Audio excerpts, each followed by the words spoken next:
त्याच्यानंतर ते स्वतः त्या कार्यक्रमाला उपस्थित होते, त्यांनी मार्गदर्शन केलं होतं आणि त्याच्यानंतर त्यांची माझी भेट होऊ शकली नव्हती. त्याचे आभार मानण्यासाठी आज मी त्यांच्या घरी आलो. एक मध्यंतरी याच्यामध्ये मनसेअध्यक्ष राज ठाकरेंचा एक मेळावा झाला होता. काहीसा रोग जो आहे हा तुमच्या शिवसेनेकडे सुद्धा त्यांचा होता. पुन्हा सूर जुळतायत का मनसेअध्यक्ष राज ठाकरेंची? नाही, मला असं वाटतं की आता जी चर्चा झाली ती मराठी भाषेसंदर्भात झाली. विश्व मराठी संमेलन झाले त्याच्या बाबत चर्चा झाली. दिल्लीमध्ये जे मराठी साहित्य संमेलन चालू आहे त्याच्याबद्दल आम्ही गप्पा मारल्या. राजकीय कुठलीही चर्चा झाली नाही आणि म्हणून मला असं वाटतं की या भेटीला राजकीय कोणी स्पर्श करू नये. ही अतिशय साधी आणि सिंपल भेट होती. राजसाहेबांचा समवेत चर्चा केल्यानंतर, गप्पा मारल्यानंतर अजून काही गोष्टी कळतात.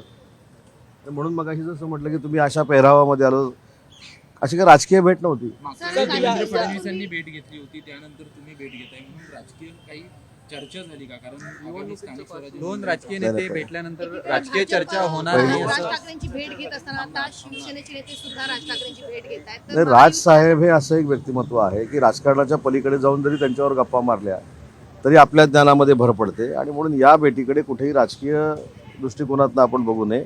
मी आपल्याला सांगितलं की विश्व मराठी संमेलनाला स्वतः राजसाहेब उपस्थित होते आणि त्यांचे आभार मानण्यासाठी या बैठकीला मी आलो. पदाबद्दल अजून निर्णय झालेला नाहीये. अमित शहा देखील पुण्यात आहेत. असं कळतंय की पुण्या म्हणजे अमित शहाच्या कोर्टात आता रायगड आणि नाशिकचा वाद येलाय. मला असं वाटलं की पालकमंत्री पदाचा वाद इथं सोडवायला आला होता का प्रश्न विचारते की काय. मला असं वाटतं की अमित शहा साहेबांबरोबर जी काही शिंदे साहेबांची बैठक आहे ते प्रशासकीय बाबींबरोबर आहे. महाराष्ट्रामध्ये जी काही विकासाची कामं चालू आहेत त्याचं प्रेझेंटेशन अमित शहा साहेबांच्या समोर आहे.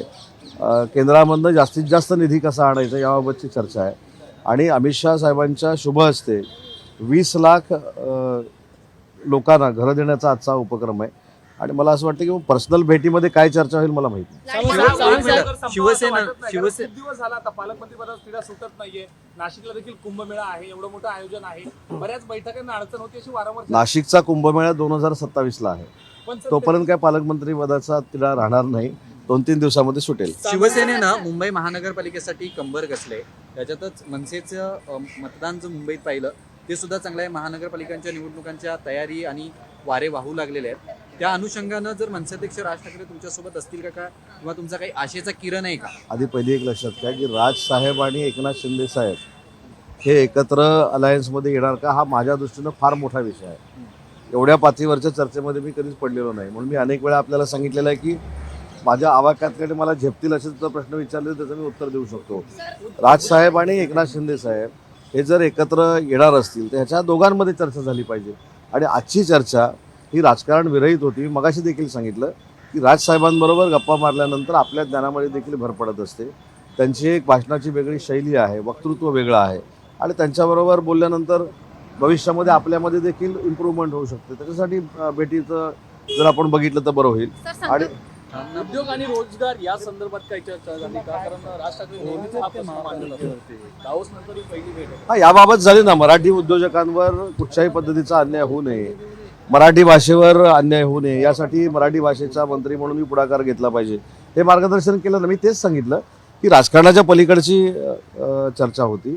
मराठी भाषेच्या संदर्भामध्ये काय केलं पाहिजे, साहित्यिकांच्या बाबतीमध्ये काय केलं पाहिजे, कलाकारांच्या बाबतीमध्ये काय केलं पाहिजे, ही मला असं वाटतं की विधायक गोष्टीवर चर्चा झाली आणि ती गप्पांरूपी होती. असं काही त्याच्यामध्ये राजकीय काहीच नव्हतं. गणेशोत्सवाचा निर्णय बंदी घातलेली आहे, पीओपीवरती बंदी घातली, त्याच्यामुळे मूर्तिकारांमध्ये नाराजी आहे. अधिवेशनावरती ते मोर्चा घेऊन येण्याच्या तयारीत आहेत. कारण पीओपी बंदी मला जी माहिती आहे त्याच्यामध्ये आशिष शेलारजींनी पुढाकार घेतलेला आहे सरकारमधून. ते मुख्यमंत्री महोदयांशी बोलत आहेत, दोन्ही उपमुख्यमंत्री महोदयांशी बोलत आहेत. त्याच्यातनं काहीतरी योग्य निर्णय होईल. पेन जिल्ह्यातनं खास करून वारंवार मागणी होते. एकंदरीत ज्यावेळेस काँग्रेसच्या एक आमदारांचं जेव्हा अशा पद्धतीने आरोप करण्यात आलं होतं तेव्हा अध्यक्षांनी तात्काळ राजीनामा घेतला होता. परंतु कोकाट्यांचा राजीनामा घेतला जात नाहीये, त्याच्यावरून प्रश्नचिन्ह उपस्थित केलं जातं विरोधकांनी. कोकाटेंना कुठच्या बाबतीमध्ये कारवाई झालेली आहे, काय झालेली आहे हे माहिती असल्याशिवाय बोलणं योग्य नाही. एखादी गोष्ट मला असं वाटतं की मी फक्त वाचली आणि ऐकलेली आहे. या संदर्भामध्ये त्यांना जामीन देखील मंजूर झालेला आहे अशा पद्धतीचं काहीतरी मी टी व्हीवर बघितलेलं आहे. त्याच्यामुळे या सगळ्या गोष्टींची माहिती घेतल्यानंतरच बोलणं योग्य ठरेल. सरपंचांची यादी घेऊन बसणार आणि 100% निधी हा भाजपच्या लोकांना मिळणार आणि उभाटा गटाला 0% निधी मिळेल. लोकशाहीमध्ये आमदार म्हणून निवडून येत असताना आम्ही पक्षाचे असतो, आमदार निवडून आल्यानंतर आम्ही जनतेचे असतो, मंत्री झाल्यानंतर आम्ही जनतेचा असतो. मला असं वाटतं की कार्यकर्त्यांमध्ये कदाचित हे वक्तव्य केलं असेल, पण नितेशजी देखील संवेदनशील मंत्री आहेत, आमदार आहेत. ते अशा पद्धतीचं वागणूक देणार नाही त्याची मला पूर्ण कल्पना आहे.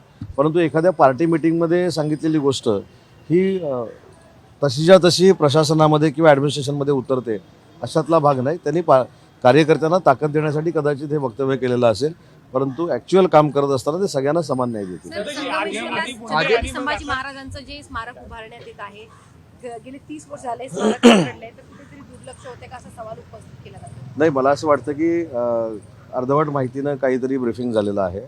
मागच्या सरकारमध्ये एकनाथ शिंदे साहेबांनी प्राथमिक गरजा पुरवण्यासाठी 5 कोटी रुपयाची तरतूद त्या ठिकाणी केलेली आहे. अजून 20 कोटी रुपयाची तरतूद छत्रपती संभाजी महाराज यांच्या स्मारकासाठी आपल्याला करायची आहे. परंतु मला आपल्या माध्यमातून एक महत्त्वाची गोष्ट फक्त सांगितली पाहिजे. आपण सगळ्यांनी एकदा रत्नागिरीमध्ये यावं. या महाराष्ट्रातला सगळ्यात उंच छत्रपती संभाजी महाराजांचा पुतळा हा माझ्या मतदारसंघामध्ये आहे. त्याच्यामुळे छत्रपती संभाजी महाराजांबद्दल आदर हा प्रत्येकाला असला पाहिजे, तो आमच्या मनामध्ये आहे. आणि त्याच्या पुढे जाऊन मी सांगितलं आहे की छत्रपती शिवाजी महाराज असतील किंवा छत्रपती संभाजीराजे असतील, त्यांच्याबद्दल वाईट बोलण्याचा, वाईट ट्विट करण्याचा आणि सोशल मीडियाच्या आधारे बदनामी करण्याचा निर्णय घेतला. त्याच्यावर देशद्रोहाचे गुन्हे दाखल झाले पाहिजेत आणि त्यांना चांगल्या पद्धतीची अद्दल घडवली पाहिजे, हे माझं स्पष्ट मत आहे. सुरुवातीला धनंजय मुंडे, त्यानंतर कोकाटे यांच्यावरती ज्या पद्धतीने हे आरोप आहेत, कुठेतरी महायुतीमध्ये तुम्ही घटक पक्ष आहात, 2 शिवसेना आणि राष्ट्रवादी काँग्रेस, चक्रव्यूहात अडकते दिवसेंदिवस. मला असं वाटतं की धनंजय मुंडेंचा विषय वेगळा आहे, माणिकराव कोकाटेंचा विषय वेगळा आहे. संतोष भिसेच्या बाबतीमधली शिवसेना म्हणून शिंदेसाहेबांची आणि आमची भूमिका स्पष्ट आहे की कुठच्याही परिस्थितीमध्ये मारेकऱ्यांना कडक शिक्षा झाली पाहिजे, ते फाशावर चढले पाहिजे, ही आमची सगळ्यांची भूमिका आहे. आणि कोकाटेंच्या बाबतीमध्ये सांगितले की अभ्यास नसताना त्याच्यावर बोलणं योग्य ठरणार नाही. अनेक नेते शिवसेनेत पक्षप्रवेश करणार अशा चर्चा आहेत. पुण्यातून असेल, कोकणातून असेल. आणि आता रवींद्र धंगेकर जे माजी आमदार आहेत, त्यांनी स्टेटस ठेवलं आणि त्यांच्या पोटावरती उपरणं आहे. काय अर्थ समजायचा पुण्यामध्ये मिशन? मला असं वाटतं की रवींद्र धनगेकरांनी गळ्यामध्ये जर भगवा उपरणं ठेवलं असेल आणि त्याच्यावर भविष्यामध्ये जर धनुष्यबाण आलं तर आम्हाला सगळ्यांना आनंद आहे. सर, उद्या भारत पाकिस्तान मॅच आहे, थोडा हलका फुलका प्रश्न, राजकीय बरेच सामने रंगताय. Casual प्रश्न. काय नेमकं मंत्री उदय सामंतचा प्लॅन काय उद्याचा? तुम्ही क्रिकेट रसिक आहात. सध्या आपल्या माध्यमातून राजकीय देखील भारत पाकिस्तानच सुरू आहे. सकाळी पाकिस्तानचा एखादा प्लेअर आमच्यावर टीका करतो, आम्ही त्याला उत्तर देतो. त्याच्यामुळे भारत पाकिस्तानमध्ये कुठच्याही परिस्थितीमध्ये भारत जिंकला पाहिजे ही आमच्या सगळ्यांच्या शुभेच्छा आहेत. आणि त्या पद्धतीनं इंडियाची टीम अतिशय चांगल्या पद्धतीचं प्रदर्शन करून जिंकेल याची खात्री आहे. आणि वेळ मिळाला तर मी नक्की ही मॅच बघेन. पाकिस्तानचा प्लेअर नक्की कोण म्हणतं? सकाळी पाकिस्तान कोण म्हणतं? नाही, ते तुम्ही ठरवा, मी नाव घेतलं नाही. सर, आज सुरेश धस मचा जोगला पुन्हा एकदा जाताना पाहायला मिळालं. पुन्हा एकदा धनंजय मुंडेंवर, महायुतीतल्या मंत्र्यांवर, महायुतीतल्याच नेता वाद करताना पाहायला टीका करताना पाहायला मिळणार आहे. नेमकं महायुतीत काय चालतं? खरं सांगू का, एक मंत्री म्हणून नाही, एक सर्वसामान्य माणूस म्हणून सांगतो की तिथं नक्की काय चाललं हेच कळत नाही.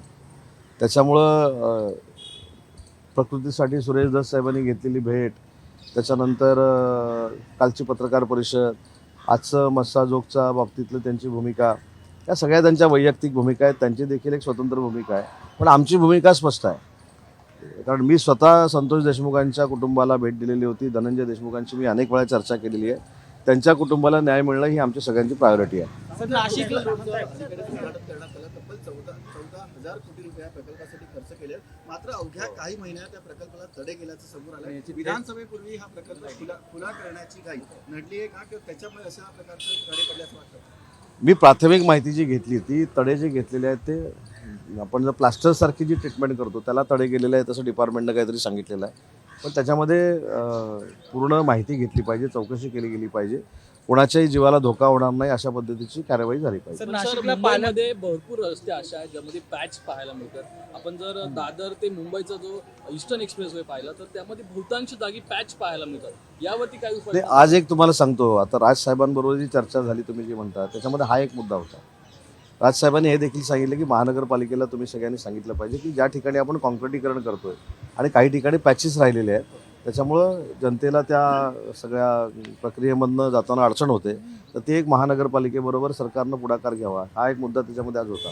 सर नाशिकमध्ये पालकमंत्री नाही आहे, पण अनधिकृत धार्मिक स्थळं जी आहेत ती हटवण्याचं काम आता महापालिका प्रशासनाकडून सुरू व्हायला लागलेलं आहे. कसं बघता ते अजून वाद निघू शकतो नाशिकमध्ये? नाही, मला याची कल्पना नाही. कुठं धार्मिक वास्तू काढल्या जात आहेत, परंतु या सगळ्या करत असताना, कारवाई करत असताना सगळ्या विविध जाती धर्माच्या लोकांना विश्वासात घेऊन केलं पाहिजे. काल दिल्लीमध्ये एकंदरीतच पवारांची आणि मोदींची केमिस्ट्री पाहायला मिळाली. साहित्य संमेलनापेक्षा त्यांच्या एक लक्षात ठेवा, तो देशाचा राजकीय संस्कार आहे. माननीय नरेंद्र मोदी साहेबांनी खुर्ची देखील पवार साहेबांना ॲडजस्ट करून देणं हा राजकीय संस्कार आहे. त्यांच्या ग्लासामध्ये पाणी भरून देणं हा एक राजकीय संस्कार आहे. आपल्यापेक्षा ते ज्येष्ठ आहेत, त्याचा उल्लेख नरेंद्र मोदी साहेबांनी वारंवार केलेला आहे. परंतु नरेंद्र मोदी साहेब असतील किंवा पवार साहेब असतील, हे राजकीय व्यासपीठावर एकमेकावर टीका करतात, परंतु प्रत्येकाची मानसिकता ही एकमेकाला जपण्याची असली पाहिजे, हे मोदी साहेबांनी दाखवून दिलेलं आहे आणि त्याचा आदर्श काही महाराष्ट्रातल्या नेत्यांनी घेणं गरजेचं आहे. देश विदेशातील प्रत्येक घडामोडींचे लाईव्ह अपडेट मिळवण्यासाठी आता साम टीव्हीच्या सर्व सोशल मीडिया प्लॅटफॉर्मला लाईक, फॉलो आणि सबस्क्राईब करा. तसंच सर्व नोटिफिकेशनसाठी बेल आयकॉन प्रेस करायला विसरू नका.